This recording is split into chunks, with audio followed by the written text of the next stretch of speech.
ठीक है, थोड़ा जूम कर लो ताकि दिखे सब लोगों को। ठीक। सत्यार्थ प्रकाश खंडन मंडन विषय हम लोग पढ़ रहे थे, जिसमें हम लोग पिछले प्रकरण में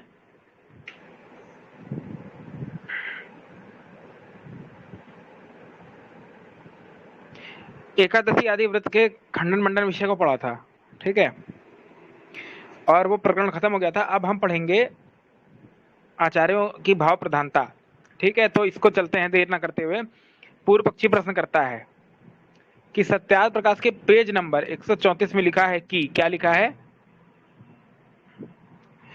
विविधानी च रत्नानि विवेक्ते पूषपदायते। ठीक है, पूषा पदायते यानी विधिनानी च रत्नानि, नाना प्रकार के रत्न, स्वर्ण आदि धन। विविक्त का अर्थ होता है अर्थात सन्यासियों को देवें। स्वामी दयानंद जी विरक्त थे।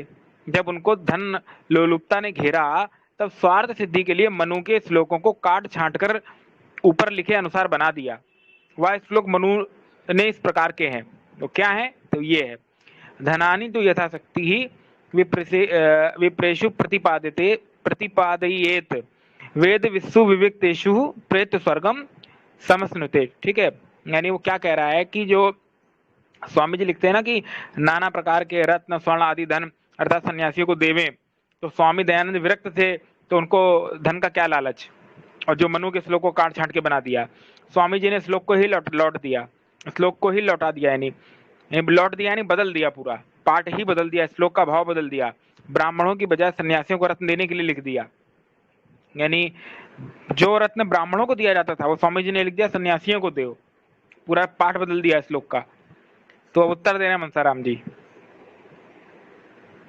श्रीमान जी, आचार्य लोग भाव प्रधान होते हैं, अर्थात वह अपना पुस्तक लिखते हुए दूसरे आचार्यों की सम्मति का अपने शब्दों में वर्णन कर देते हैं। इसीलिए उनकी नियत पर शक नहीं किया जा सकता, क्योंकि जो कुछ वे किसी आचार्य के नाम से लिखते हैं उस आचार्य के ग्रंथ में उस भाव का पाठ मौजूद होता है। अंतर केवल इतना है कि भाव में अंतर नहीं होता, क्योंकि व्यास जी ने मनु के नाम से कई श्लोक महाभारत में दिए हैं। यानी आचार्यों की भाव प्रधानता शीर्षक का क्या अर्थ है कि जब कोई आचार्य अपना ग्रंथ लिखता है तो वो पूर्व आचार्य जो होता है उसकी बातों को कोट करता है। जैसे हम लोग कोई बात करते हैं तो हम लोग क्या कहते हैं, हम लोग दुनिया भर के रेफरेंस नहीं देते हैं कि इन महाशय ने यहाँ ये लिखा था, इन ऋषि ने यहाँ ये लिखा था। वैसे ही कोई विद्वान अगर हो जाता है तो अपने समकालीन या उससे बड़े कोई विद्वान है जिससे प्रभावित होता है या जिसको पढ़ता है उसका हवाला जरूर देता है वो, उनको सम्मान देते हुए। तो वही स्वामी जी ने लिखा है, क्योंकि व्यास जी ने महर्षि मनु के नाम से बहुत सारे श्लोक महाभारत में लिखे हुए हैं। उदाहरण के लिए ये देखिए, ये महाभारत आदि पर्व के हैं। ठीक है, ये महाभारत के सारे श्लोक हैं। देखिए ये पहला श्लोक क्या है, स्वपत्नी प्रभावान पंच लब्धान कीर्तान विवर्धिताम। ठीक है, और ये नीचे आएंगे, तीसरा श्लोक है चतुर्वर्ण से कर्माणि विहितानि स्वयंभुवा धनम य आदिगंतव्यम चच कुर्वन् दुष्यति। ठीक है, अधित ब्राह्मणो वेदान याजेत यजेत चा, क्षत्रिय धनुरार्थी यजेत ना याजेत, मतलब क्षत्रिय ब्राह्मण वैश्य शूद्र के गुण बताए हैं यहाँ पे। ठीक है, आगे चलते हैं, महाभारत अनुगमन अनुशासन पर्व गीता का दिया है, यानी ये सारे महाभारत के श्लोक दिए हैं। अब इनका अर्थ देखते हैं। ये जितने श्लोक व्यास जी ने महाभारत में मनु के नाम से दिए हैं, इसमें से प्रमाण नंबर 14 में प्रमाण नंबर 15 देखिए, 15 कौन सा है,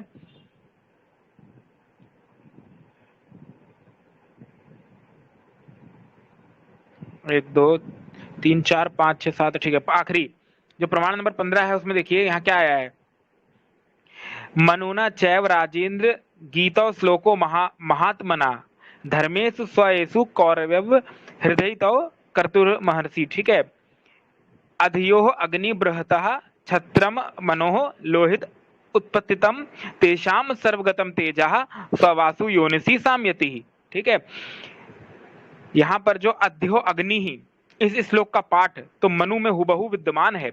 यानी ये जो पाठ आया है अध्यो अग्नि, ये तो मनु में ऐसे कैसे दिया हुआ है, शेष कोई श्लोक हुबहू मनु में विद्यमान नहीं है।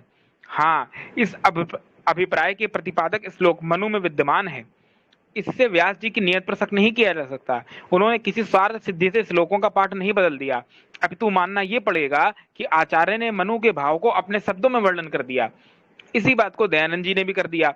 दयानंद जी ने मनु का जो श्लोक था, धनानी तू यथाशक्ति इत्यादि श्लोक के भाव को अपने विविधानी चा यानी धनानी तू की जगह दयानंद जी ने विविधानी वा कर दिया, इसको करके वर्णन किया है। इससे ऋषि दयानंद जी की नियत पर शक नहीं आता। उन्होंने स्वार्थवश पाठ बदल दिया, पापी जन नहीं तो और क्या है। स्वामी जी ने विविधानी चा रत्नानी लिखा है, मनु के श्लोक में धनानी विद्यमान था। ये दोनों शब्द पर्यायवाची हैं। क्यों?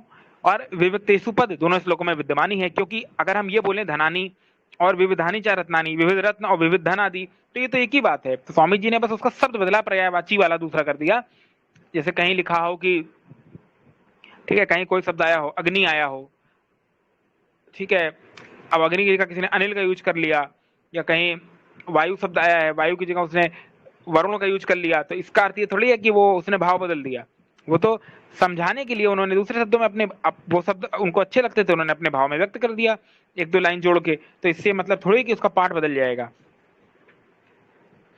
अतः जो विवादित बातें हैं उन पदों में तो कोई झगड़े की बात ही नहीं। रही बात अर्थों की, सो धन और रत्न एक ही अर्थ के वाचक हैं। अब केवल विविक्त शब्द के अर्थों का ही मतभेद है। आपको इसका अर्थ त्यागी ब्राह्मण किया गया है और स्वामी जी ने इसका सन्यासी कर दिया। हमें तो इसमें कोई मतभेद नजर नहीं आ रहा, क्योंकि त्यागी ब्राह्मण का नाम ही सन्यासी है, जैसा कि महाभारत शांति पर्व में कहा गया है। त्याग धर्म पवित्राणाम समयासाम मुनिर्ब्रवीत, यानी जो त्याग धर्म से पवित्र होते हैं वो सन्यासी, जो विरक्त होते हैं वो सन्यासी तुल्य हैं। ठीक है, मुनि जो है वो सन्यासी तुल्य हैं, अर्थात पवित्र ब्राह्मणों को त्याग धर्म स्वीकार करना ही सन्यास है। ठीक है, ऐसा मनु जी ने कहा है। अतः स्वामी जी का यह लेख सत्य है। अब रही की बात सन्यासियों को धन ग्रहण करना चाहिए व नहीं, तो स्वामी जी मानते हैं कि परोपकार और देश हित में लगाने के लिए सन्यासियों को अवश्य धन ग्रहण करना चाहिए और ऐसा करना वेद अनुकूल है। अब देखिए कोई सन्यासी है, ठीक है, अब जैसे आज का उदाहरण ले लीजिए। आज के समय में बहुत सारे आर्य समाज के विद्वान जाते हैं ना धर्म प्रचार करने, तो भाई क्या उनको धन नहीं चाहिए? एक नगर से दूसरे नगर जाना, एक शहर से दूसरे शहर जाना, तो किराया भाड़ा चाहिए कि नहीं उनको, ट्रेन का, बस का, तो कौन देगा? वो गृहस्थी तो देगा। तो सन्यासी को धन ले, पर वो धन उसका जो है वो जग कल्याण के लिए होना चाहिए, देश कल्याण के लिए होना चाहिए और लोगों के कल्याण के लिए होना चाहिए। नहीं तो अगर सन्यासी बिल्कुल ही धन नहीं लेगा तो धर्म का प्रचार कैसे कर पाएगा? और सन्यासी का मुख्य कार्य ही होता है धर्म प्रचार। सन्यासी का कार्य, क्योंकि वेद भी कहता है, वेद क्या कहता है तो ये देख लीजिए, अथर्ववेद का मंत्र आया है, कांड 20 सूक्त 9 मंत्र 3, त्वं त्वायामि सुवीर्यं तद ब्रह्म पूर्व चित्तये येनः पतिभ्यो भृगवे धने हिते येन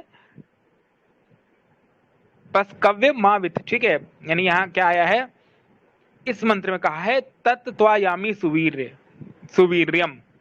इस मंत्र में कहा कि सन्यासियों के लिए धन देना हितकारी है। अतः स्वामी जी का अर्थ सर्वदा वेद अनुकूल है। यदि आप सन्यासियों को धन देना वेद विरुद्ध मानते हैं तो फिर आप लोग सोने की अंगूठी, जंजीर पहनने वाले सूटेड बूटेड सन्यासियों को सनातन धर्म के उत्सवों पर रुपया पैसा दक्षिणा भेंट क्यों देते हैं? भाई तुम लोग भी तो देते हो, तुम्हारे सन्यासी तो सोना लाद के चलते हैं। जैसे देवकी नंदन ठाकुर को ले लो, वो चलो सन्यासी नहीं है, और ले लो कोई बाबा चिन्मयानंद, पता नहीं कितने सारे हुए, तो क्या करते हैं वो दुनिया भर का सोना लादे घूम रहे हैं कि नहीं? तो उनको सुटेड बुटेड क्यों रखते हो, क्यों दक्षिणा देते हो? और भविष्य पुराण ब्रह्म पर्व अध्याय 40 में लिखा है कि, क्या लिखा है, सप्तव्याध कथा, 7 शिकारियों की कथा, विप्रह मनुना परिकीर्तिता, यानी 7 शिकारियों की कथा मनु से दिखा सकता है। 7 शिकारियों की कथा क्या कोई मनु से दिखला सकता है? इसका कुछ होगा प्रसंग, वहां देखना पड़ेगा। ठीक है, अब अगला प्रश्न कर रहा है कि सत्याग्रह प्रकाश के 8वें समोल्लास के पेज नंबर 225 में लिखा है कि क्या लिखा है? मनुष्य ऋषियश्ते ततो मनुष्य अजायता अजायंत, ठीक है। ये लिखा है कि किसी, या यजुर्वेद में लिखा, क्या किसी आर्य समाजी में इतनी हिम्मत है जो इन श्रुतियों को यजुर्वेद में दिखा दे? यहाँ ये शब्द नहीं आया मनुष्य ऋषियश्ते तथो मनुष्य अजायंत, ये जो शब्द आया है ये कह रहा है ये ऐसा कोई मंत्र है ही नहीं वेद में। अब उत्तर दे रहे मनसाराम जी। सत्यार्थ प्रकाश में यह पाठ देकर कि यह यजुर्वेद और उसके ब्राह्मण में लिखा है। तो अब विचार कीजिए कि जो ततो ततो मनुष्य अजायंत यह पाठ है, यह पाठ तो स्वामी जी के लेख के अनुसार हूबहू यजुर्वेद के ब्राह्मण शतपथ में 14वीं कंडिका के 4-2-1 में लिखा हुआ है। यानी ये जो ततो मनुष्य अजायंत शब्द है, ये इतना पद ततो मनुष्य अजायंत ऊपर जो है इतना पद तो शतपथ ब्राह्मण में लिखा है, ठीक है, जिसको आपने भी अपनी पुस्तक में दिया हुआ है सृष्टि विषय में। आप ब्राह्मण ग्रंथों को तो वेद तो मानते हैं, अतः यह पाठ भी वेद के नाम से दर्ज हो जाता है, तो फिर आप कोई आक्षेप नहीं कर सकते। अब रही बात, देखो पौराणिक लोग क्या मानते हैं कि ब्राह्मण ग्रंथ वेद है, तो अगर तुम ये कह रहे हो कि श्रुति में तो ये पद है ही नहीं, ये जो पूरा पद है मनुष्य ऋषि चाहिए तो मनुष्य अजायंत, तो अगर हम तुम्हारा तर्क ले लें तो तुम तो ब्राह्मण ग्रंथ को वेद मानते हो और ब्राह्मण में ये शब्द आया है, अतः ब्राह्मण में ये शब्द आया है और तुम ब्राह्मण को वेद मानते हो, इससे सिद्ध हुआ कि श्रुति हो गया। अभी ब्राह्मण और श्रुति में ये शब्द आ गया, अतः हमारा पक्ष सिद्ध हो गया, तुम्हारे पक्ष से सिद्ध कर दिया तर्क के और युक्ति से। अब आते हैं दूसरे पद पे।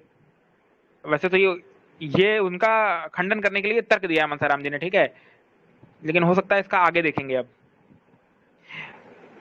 अब रही बात, ये जो पद है मनुष्य ऋषि, यानी जो मनुष्य ऋषि कोटि के थे, मनुष्य ऋषि, ये तो ये स्वामी जी ने यजुर्वेद के तेन देवा अजयंत साध्य ऋषिये, तेन देवा अजयंत साध्य ऋषियस्य, ये यजुर्वेद के 31वां 9 इस मंत्र का भाव अपने शब्दों में लिख दिया है।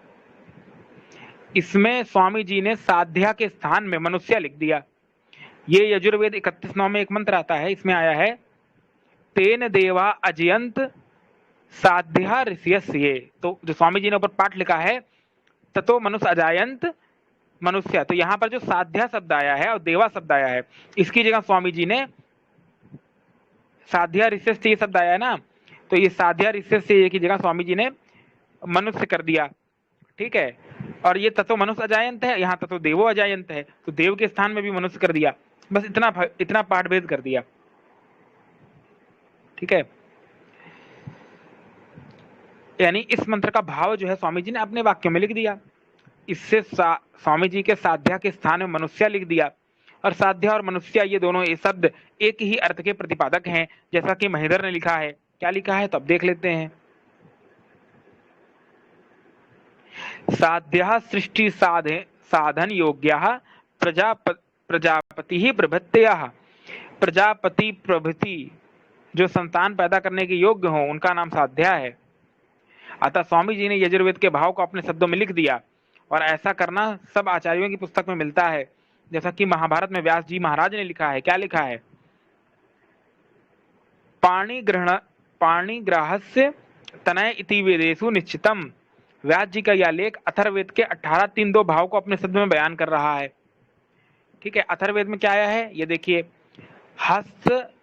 हस्त ग्राभस्य दिधि शोष वेदम, ठीक है, दिधि शोष वेदम। तो यहाँ पर देखिए शब्द आया है हस्त ग्राभस्य, और यहाँ शब्द आया है पाणी ग्राहस्य, तो दोनों शब्द एक हैं। हाथ को धारण करना या पाणी ग्रहण करना विवाह में, दोनों एक ही शब्द है, बस अंतर क्या है वाक्यों का, क्योंकि आचार्य लोग अपनी भाव में कोई बात बोल देते हैं, उनको जो शब्द अच्छा लगता है अब फ्लो में बोल देते हैं वो, जैसे बहुत सारे शब्द हम लोग ही बोल देते हैं फ्लो में। जो अब दयानंद जी ने लिख दिया सत्यार्थ प्रकाश में कोई चीज, तो कोई जरूरी नहीं है कि हम ऐसे कैसे कॉपी पेस्ट कर, मतलब कोट करें उसको, उसकी व्याख्या करने में हम 2-3 लाइन से ऐड कर सकते हैं कि नहीं, या एक दो नए शब्द चुन के डाल सकते हैं, ये तो हमारी शैली के ऊपर निर्भर है ना आचार्यों की, तो वही किया करते हैं आचार्य लोग, इसमें कोई चोरी नहीं हुई। वैसे स्वामी जी ने वहां जो शब्द आया था साध्या, तो साध्या की जगह मनुष्य कर दिया, और मनुष्य और साध्या दोनों एक ही वाची है, प्रतिपादन करते हैं, इसलिए स्वामी जी ने ऐसा कर दिया। क्योंकि अगर आप यहाँ पर साध्या से अर्थ लेंगे कोई योगी का, तो अगर साध्या से अर्थ आप योगी लेंगे तो फिर आगे देखिए ऋषियच ये शब्द आया है, तो अब आगे अगर ऋषियच ये शब्द आया तो सिद्ध होता है कि वो मनुष्य से साधारण कोटि के थे, तो यहाँ साध्या का अर्थ है साधारण मनुष्य, तो अब चाहे साध्या लिखो चाहे मनुष्य लिखो, बात एक ही है। ठीक ठीक है, समझ में आ गया ये। अब व्यास जी ने वेद के हस्त ग्राभस्य पाद का अनुवाद पाणी ग्राहस्य कर दिया, वैसे ही स्वामी जी ने साध्या का अनुवाद मनुष्य कर दिया। इस प्रकार के सैकड़ों प्रमाण मिलते हैं, जैसा कि मनु का 2:14 ले लो। उदिते उदिते अनुदिते चैव समयः अध्युषिते तथा सर्वथा वर्तते यज्ञ इतियम वैदिकी श्रुति। इस श्लोक में मनु ने अथर्ववेद का मंत्र 19:55 को कोट किया है अपने शब्दों में। 19:55 क्या है वो देख लेते हैं। सायं सायं ग्रह प्रतिर्नो, सायं सायं सायं ग्रह प्रतिर्नो अग्नि प्रातः प्रातः सौमनस्य दातः प्रातः प्रातर ग्रह प्रतिर्नो अग्नि सायं सायं सौमनस्य दातः। ठीक है, देखो वहां क्या आया था, उदिते अनुदिते है, उदिते नुदिते है चैव, तो यहाँ पे आया सायं सायं। ठीक है, यानी उदिते अनुदिते चैव साधन सर्वथा वर्तते यज्ञम इति वैदिक श्रुति। सायं सायं ग्रह अग्नि प्रातः सौमनस्य दातः प्रातः, हाँ सुबह शाम दोनों टाइम यज्ञ करना चाहिए। ठीक है, तो ये भाव यहाँ से आता है, तो उसी को मनु ने अपने भाव में कर दिया कि प्रातः साय, तो यहाँ पर उदिते अनुदिते कर दिया, यानी जब सूर्य बिल्कुल उदित होता है, जब सूर्य बिल्कुल अस्त होता है तब की बात हो गई। और यहाँ पर अथर्ववेद में क्या आया, सायं सायं और प्रातः प्रातः, दोनों एक ही बात है, बस अंतर क्या है कि जब सूर्य बिल्कुल अस्त होने वाला होता है तो साय की बेला होती है, उसको सायकाल बोलो चाहे वो ये बोलो कि अस्त हो रहा है। ठीक है, अनुदित अनुदित शब्द लगा दो, या जब सुबह का बिल्कुल बेला होती है, प्रातः प्रातः जब उषा किरण पड़ती है, ठीक है, तो वहां पर चाहे तुम उदित शब्द कर दो, उदित हो रहा है, या वो प्रातः प्रातः बिल्कुल प्रातः की बेला बोल दो, तो दोनों शब्द अलग हैं पर भाव एक ही है। वैसे ही आचार्य लोग कुछ शब्दों को पाठ भेद करके अपनी बात लिख देते हैं, इससे ये नहीं है कि उनका मत अलग है या उनका मत अलग था या कोई विरोध है। ठीक है, अब आगे चलते हैं। इसी मंत्र का भाव अपने शब्दों में वर्णन किया, और मनु 3:274 क्या बोला, वसून वदंती तु पितृन रुद्रांश चैव पितामहान प्रापितामहान अस्त आदित्यान श्रुतिरेशा सनातनी। क्या बोला, मनु ने भी ये कहा है कि देवा पितरः पितरोह देवा। ठीक है, अब देखिए इसको आप देखेंगे तो यहाँ शब्द क्या आया है,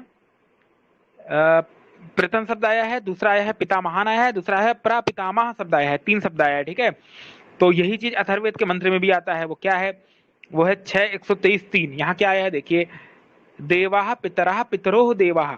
ठीक है, के भाव का ही उन्होंने अपने शब्द में वर्णन किया है। क्या कोई सनातनी धर्मी ऐसा, यानी देवाः पितरः और पितरो देवा, पितरों के भी पिता जो हैं वो प्रापितामह हैं। ठीक है, वही चीज मनु कह रहे हैं, वही चीज वेद कह रहा है, बस अंतर क्या है, इस श्लोक को बदल के अपने भाव में व्यक्त कर दिया, और कोई बात नहीं है।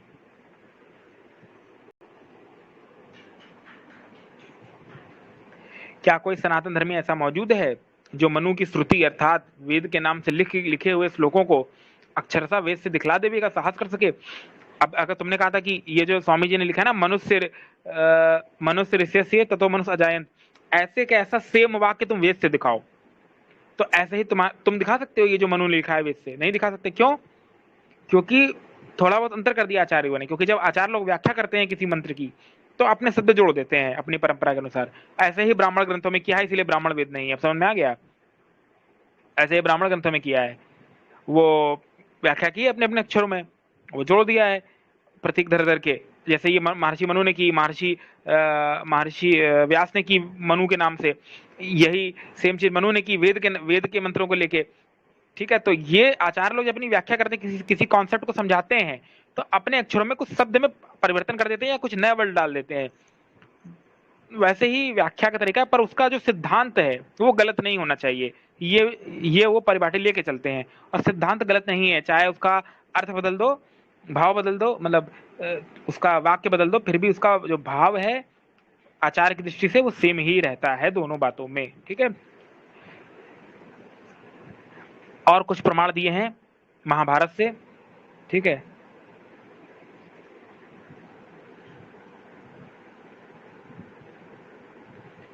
इनको आप जब देखेंगे तो यहाँ क्या आया है, स्वयंवरम क्षत्रियाणाम मितीयम प्रथम श्रुति तदिदम वेद वचनम कुरु कर्म तज्जेत्या, ठीक है। यानी ये क्षत्रिय के कर्तव्य बताए हैं। फिर क्या आया है, अग्नेयो मांस कामश इत्यापि श्रुते श्रुति आदेश कृत वृत्ति हंता द्विजानाम प्रेषकश्च शरणागतः चैव सर्वे ब्रह्मण समाह, ठीक है। तो आदि आदि ये सारे शब्द जो है महाभारत से आए हैं और इनका जो अर्थ है कहीं ना कहीं वो वेद से संगति लगती है। पर क्या कोई पौराणिक पंडित है जो इसको वेद के अनुकूल सिद्ध कर सकता है? तो नहीं कर सकता। क्यों? क्योंकि वो महाभारत है, महाभारत में अंतर है वेद के पाठ से, इसीलिए नहीं कर सकता। हाँ, हो सकता है कि वेद में कहीं कर्म का उपदेश हो तो ये श्लोक भी कर्म का उपदेश कर रहे हो, वर्ण की बात है तो यहाँ वर्ण की बात कर रहे हो, लेकिन इसका अर्थ ये नहीं हो जाएगा कि ये वेद हो जाएगा। ठीक उसी प्रकार से महर्षि जी ने भी किया है, इसको समझ लेना चाहिए, बुद्धिमान लोग समझ जाएंगे। ठीक है, अब आगे चलते हैं। आशा है समझ में सबको आ गया होगा ये।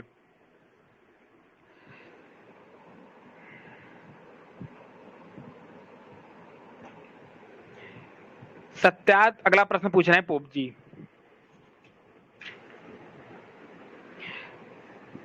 सत्यार्थ प्रकाश के 11वें समुल्लास में पेज नंबर 343 में लिखा है कि हिरण्याक्ष को वराह ने मारा, ठीक है, हिरण्याक्ष को वराह ने मारा।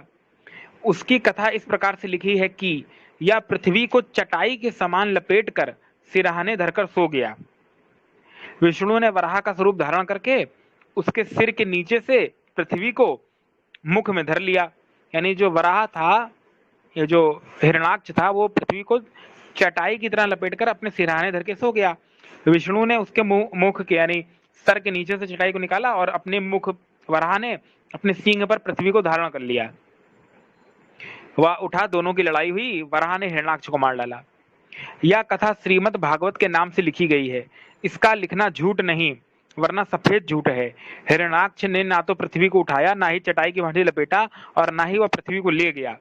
सब बातें झूठी हैं, पोप जी का दावा है, ठीक है। अब इसका उत्तर ले लेते हैं मनसाराम जी से।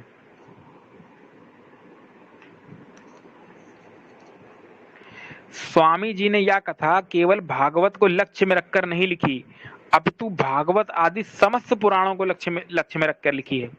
इसीलिए समीक्षा करते हुए स्वामी जी लिखते हैं कि पृथ्वी को वराह ने मुख में रखा, फिर दोनों किस पर खड़े होकर लड़े? वहां तो कोई ठहरने की जगह थी ही नहीं, किंतु भागवत आदि पुराण बनाने वाले पोप जी की छाती पर खड़े होकर लड़ रहे होंगे। भाई, जब धरती को तुम्हारा वराह लपेट, जो हमारा जो हिरण्याक्ष है वो रख के सो गया, ले गया, उठा ले गया धरती को, और फिर विष्णु जो है वराह अवतार लेके पहुंचे लड़ाई करने के लिए उससे, तो दोनों खड़े होकर लड़ कहाँ रहे थे जब धरती लेके वो चला गया था? तो क्या पोप जी की छाती पे खड़े होकर लड़ रहे थे जब जमीन ही नहीं थी खड़े होने के लिए? तो जब धरतिया ले गया उठा के तो किस पे खड़े होकर, बेस क्या था, धरातल क्या था जिस पे लड़ रहे थे? छाती पे पोप जी के। तो महर्षि जी ने ये लिखा है पूरी लाइन है, ठीक है। और इसमें कोई ऐसा नहीं बोला, इससे सिद्ध है कि भागवत पुराण बनाने वाले की छाती पर लड़ रहे होंगे। इससे सिद्ध है कि स्वामी जी का लक्ष्य समस्त पुराणों की समीक्षा है। और पुराण में यह बात विद्यमान है कि गरुड़ पुराण में आया है, चतुर्मुखम प्रणयत्यव भक्त्या हावधत्यम प्राप्त, ठीक है। यानी यहाँ क्या आया है, नित्य तदा दैत्यवर्यो महात्मना, ठीक है। ततो भूमि करवद्देह विष्टयित्वा, इस श्लोक से पृथ्वी का लपेटना और उठाकर ले जाना दोनों बातें सिद्ध होती हैं, ठीक है। अतः स्वामी जी का लेख सत्य है। रही बात, इस श्लोक में चटाई की भांति लपेटना नहीं लिखा है, अपितु हाथ की भांति लपेटना यहाँ लिखा हुआ है। यहाँ पे कर शब्द आया है, ठीक है। कर वदेह दुष्टित्वा आदि आदि। श्रीमान जी, प्रथम तो यह प्रतीत होता है कि यहाँ पर कट के स्थान में भूल से कर छप गया है। यूं ही हाथ की तरह लपेटने का मुहावरा बोलचाल में नहीं है। बोलचाल में चटाई की तरह लपेटना ही आता है। दूसरा, यदि इसी पाठ को ठीक मान लिया जाए तो भी लपेटना तो आया ही है, और स्वामी जी के प्रश्न इस स्थिति में हैं जो का त्यों आया है। तीसरा, चटाई की भाटी लपेटना, पृथ्वी का लपेटना सनातन धर्म में लिखा हुआ है, होना कौन से आश्चर्य की बात नहीं है। देखिए महाभारत द्रोण पर्व,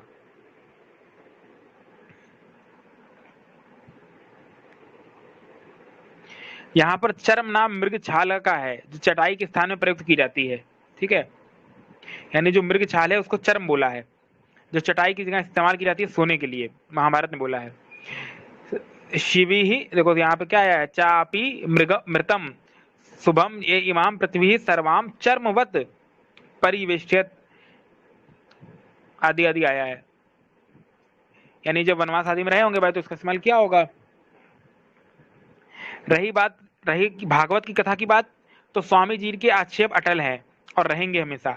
जैसा कि भागवत का श्लोक लिखा है, क्या लिखा है ये देखिए, भागवत पुराण में आप स्कंद 3 में जाएंगे, अध्याय नंबर 18 में जाएंगे तो ये श्लोक आपको मिल जाएगा, दूसरे नंबर का।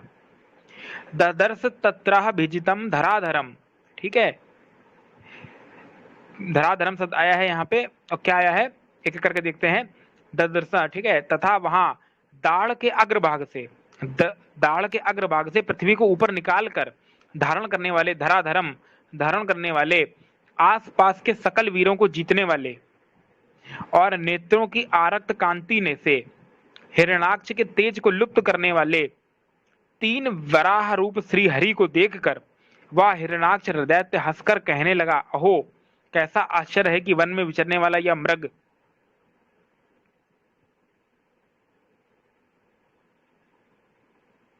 ठीक है, वना गोचरो मृगहा, ठीक है। यानी जो ये बात जो तुम कह रहे हो ना कि भागवत में स्वामी जी ने कह दिया कि चटाई के लपेट दिया, ये अपने मन से बोला है, पहली बात तो ये बात झूठ है, ये बात भागवत में आई है, इसका प्रमाण भी दे दिया भागवत पुराण स्कंद 3 का। और जो तुमने ये बोला कि चटाई की तरह लपेटने वाला, तो चटाई की तरह लपेटने वाला शब्द कहीं आया नहीं है, स्वामी जी ने अपने मन से बोल दिया। तो अगर ये बात तुम्हारी मान लें तो ये बात तुम्हारे पुराणों में तो आई है। कहाँ आई है? गरुड़ पुराण में आई है, जो हमने पहले देखा। वहां पर आया हाथ के समान लपेट लिया। मुहावरा होता है भाई, हाथ के समान चटाई के समान, तो मुहावरा है, तो आया तो है, भले गरुड़ पुराण में भागवत में ना आया हो, पर गरुड़ में तो ये बात आई है, हाथ में लपेटने वाली धरती को। पर धरती का ले जाना उसका और इस वराह का उसको उठाना, ये तो भागवत में आया है। ऐसा स्वामी जी का लेख सत्य है। मतलब देख रहे हो इस हद तक कुतर्क में पौराणिक आ जाते हैं कि एक एक शब्द पे कुतर्क करते हैं। स्वामी जी का वह प्रश्न कैसे वैसे का वैसे बना हुआ है। जहां वराह ने पृथ्वी को दांत पर रखा हुआ था, तो वराह जी काहे पर खड़े हुए थे भाई? जब वराह ने पृथ्वी को अपने दोनों दांतों पर टिकाया हुआ था, तो वराह काहे पे खड़ा था? क्योंकि हिरणाक्ष किस चीज पे खड़ा था? क्योंकि जब हिरणाक्ष धरती को उठा ले गया तभी तो वराह आया था अवतार लेकर लड़ाई करने। तो जब वो धरती ले गया तो दोनों खड़े किस पे थे? और लड़ाई किस पर हुई इत्यादि। अतः स्वामी जी का लेख सत्य है। और जो ये कहो कि अंतरिक्ष में लड़ रहे थे, तो अंतरिक्ष में कैसे लड़ सकते हैं? पोप जी की छाती पे ही लड़ रहे होंगे, क्योंकि अंतरिक्ष में कैसे चले गए भाई वह ये सब वहां पर।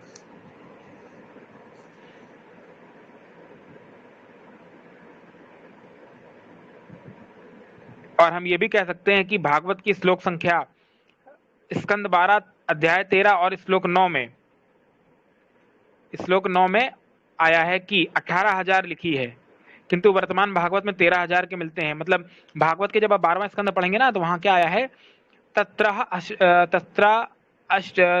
अष्टादशसहस्रम श्रीमद् भागवत मिश्यते है। यानी इस भागवत पुराण में कितने श्लोक हैं?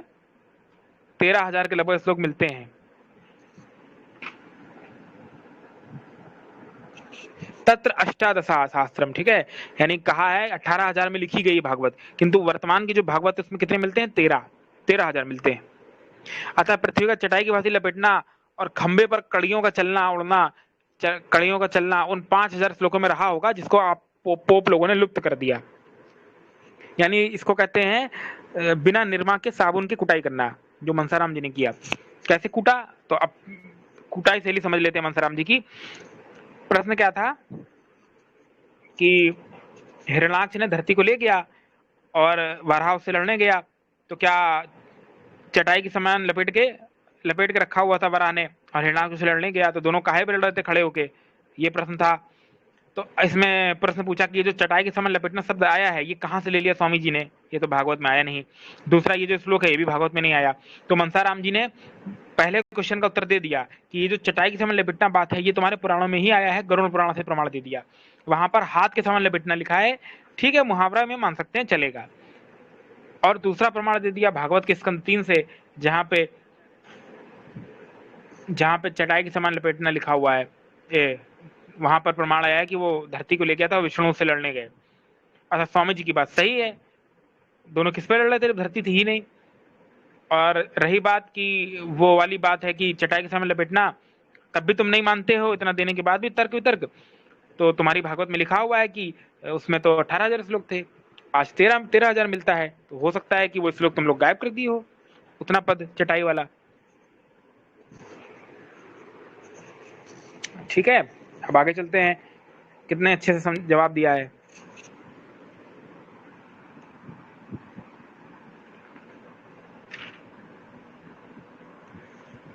ठीक है आगे चलते हैं।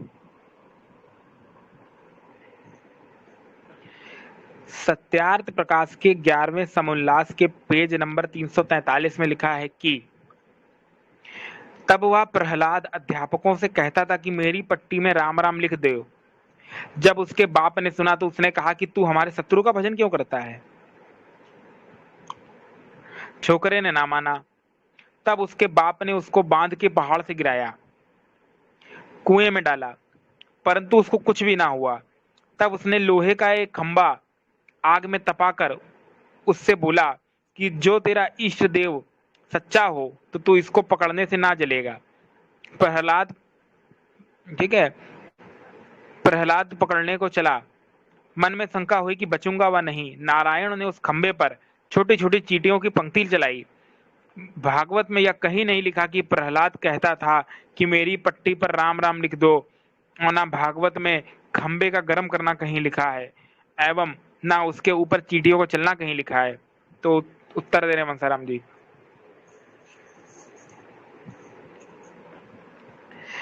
हम प्रश्न संख्या 613 में उत्तर में लिखाए हैं कि इस प्रकरण में स्वामी जी का लक्ष्य केवल भागवत की सम आलोचना करना नहीं अपितु भागवत आदि समस्त पौराणिक ग्रंथों की समालोचना करना स्वामी जी का लक्ष्य है। जैसा कि स्वामी जी का लेख है कि यानी स्वामी जी क्या कर रहे हैं 11वें समुल्लास से सारे पुराणों का खंडन कर रहे हैं। तो एक तीर से उन्होंने कई जगह शिकार किया है, यानी जैसे वो चटाई के लपेटने वाला, उससे उन्होंने भागवत का भी खंडन, गरुड़ भविष्य पुराण का भी खंडन कर दिया, गरुड़ पुराण का। और यहाँ भी उन्होंने 2-3 नई नई बातें ऐड कर दी हैं इसी कथा में। तो इससे उन्होंने इसका तो खंडन कर रहे हैं, कुछ और बातों का भी खंडन कर रहे हैं, क्योंकि ये कथा कई पुराणों में आई होगी ना कई तरीके से। तो स्वामी जी सबको एक साथ लेके लपेट रहे हैं एक साथ, तो वही वो कह रहे हैं। स्वामी जी ने क्या लिखा है कि सब पुराण, सब उपपुराण, तुलसीदास कृत भाषा रामायण, रुक्मणी मंगल, सत्या और सर्वभाषा ग्रंथ, ये सब कपोल कल्पित और मिथ्या ग्रंथ हैं। ठीक है,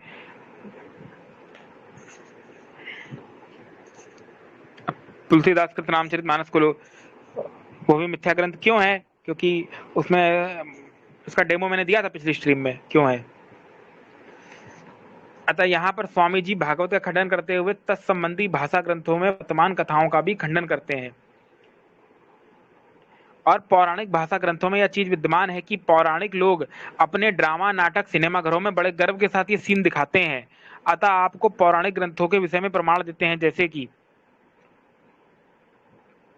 पहला, बालक प्रहलाद लाला कृष्णचंद्र जेबाकृत पुस्तक में गरम खंबे पर चलती कीड़ी दिखलाकर लिखा है। ठीक है, प्रहलाद और जलता हुआ लौह स्तंभ।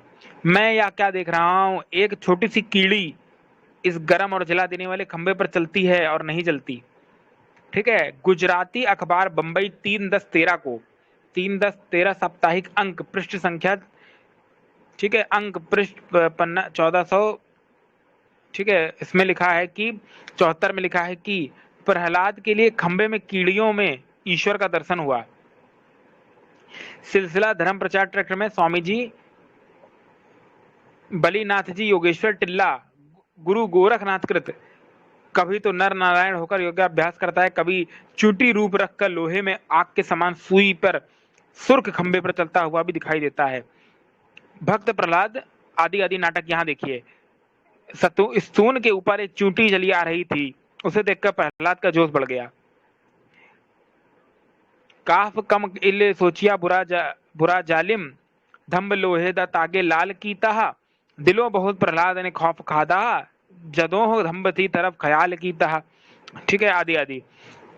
राजकुमार प्रहलाद श्रेयुक्त प्रेमीकृत सिपाही जिस वक्त प्रहलाद को खंबे से बांधने के लिए खींच रहे थे, प्रहलाद को इस जलते हुए लोहे के बदन पर एक छोटी चींटी जलती दिखाई दी। केशव चंद्र कृत नाटक में जब थंब के नजदीक हुआ तो क्या देखता है कि इस लोहे के थंबे पर आग की तरह सुर्ख था, जहां चूंटी चल रही थी। अगला कीर्तन जो है वो बलिनाथ योगेश्वर कृत है।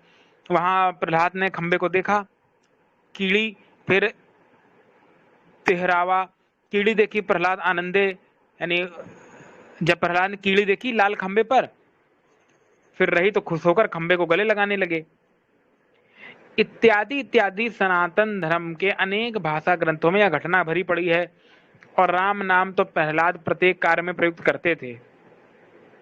अतः स्वामी जी का लेख सत्य है। और क्या पौराणिक लोगों में यह नैतिक साहस है कि इस उपयुक्त ग्रंथों पर मुकदमा चलाकर इसका खंडन करके झूठा सिद्ध कर दें? भाई तुम कह रहे हो कि स्वामी दयानंद ने अपने मन से चूटी वाली बात लिख दी खंबे पे, ये तो भागवत में आई नहीं, तो तुम लोग नाटक में क्यों दिखाते हो भाई इतना सब? जब भागवत में नहीं आई तो ये चीटी, ये बढ़ा चढ़ा के नाटकों में क्यों दिखाते हो? स्वामी जी ने उसको वहीं, स्वामी जी ने एक बात बढ़ा चढ़ के बोल दी तो तुम्हें बड़ा बुरा लग रहा है। तो पहले तो ये सारे नाटक अपने बंद कराओ कि भागवत की एक लाइन का खंडन कर रहे हैं, वो अपने तरफ से चीटी वाला प्रसंग क्यों जोड़ रहे हैं? कर स्वामी जी को कहना, क्या उत्तर दिया है? ठीक है, एक दो प्रश्न और लेंगे फिर आज का क्लास खत्म। ठीक है,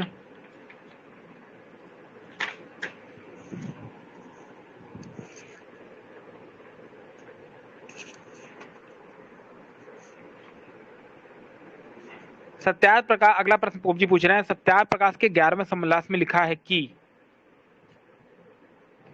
रथेन वायु वेगेन जगाम गोकुलम प्रति,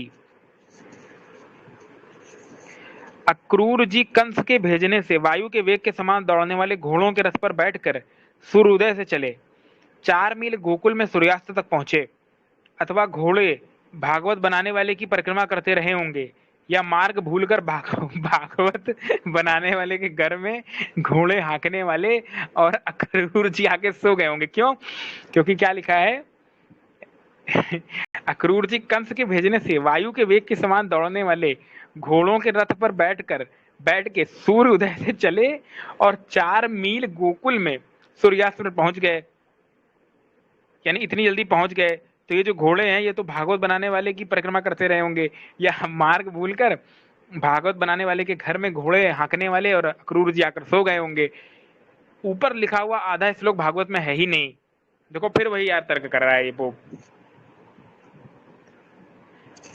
अब उत्तर दे रहे मनसाराम जी, भागवत में तो सब कुछ है, किंतु यदि आपको नजर नहीं आए तो स्वामी जी का क्या कसूर? देखने की तो कृपा करें महाराज। भागवत पुराण स्कंद 10 अध्याय 39 श्लोक संख्या 39। रथेन वायु वेगेन कालिंदिम मघा सिनीम, ठीक है, मघनासिनीम, ठीक है। इसमें रथ का तेज चलने वाला घोड़ा होना लिखा है, रथ का तेज चलने वाला होना सिद्ध लिखा है। यानी फिर अगला जो भागवत में स्कंद 10 में आप जाएंगे वहां 38वें अध्याय में तो क्या आया है? प्रातः काल चलना सिद्ध है।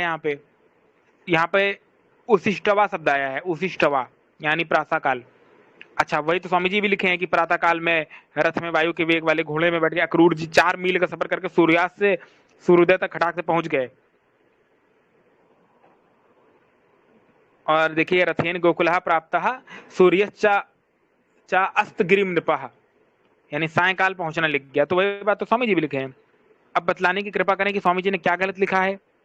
ये जो रथेन वायु वेगेन या जो पाठ है तो हूबहू भागवत में आया है, और जगाम गोकुल प्रति के स्थान में रथेन गोकुल प्राप्त, और प्रयो नंद गोकुलम विद्यमान है, गोकुलम इन दोनों वाक्यों में विद्यमान है, और जगाम के स्थान में प्राप्त और प्रपयो पड़े हुए हैं, जिसका अर्थ एक ही होता है। अतः स्वामी जी का लेख सत्य है।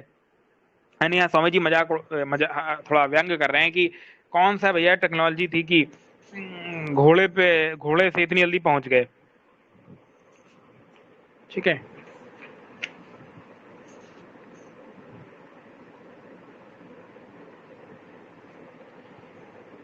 ठीक है, तो ये क्वेश्चन खत्म हुआ। आज का इतना ही रखते हैं, आज की क्लास खत्म करते हैं। कल पेज नंबर हम 543 से पढ़ेंगे, क्वेश्चन नंबर 616।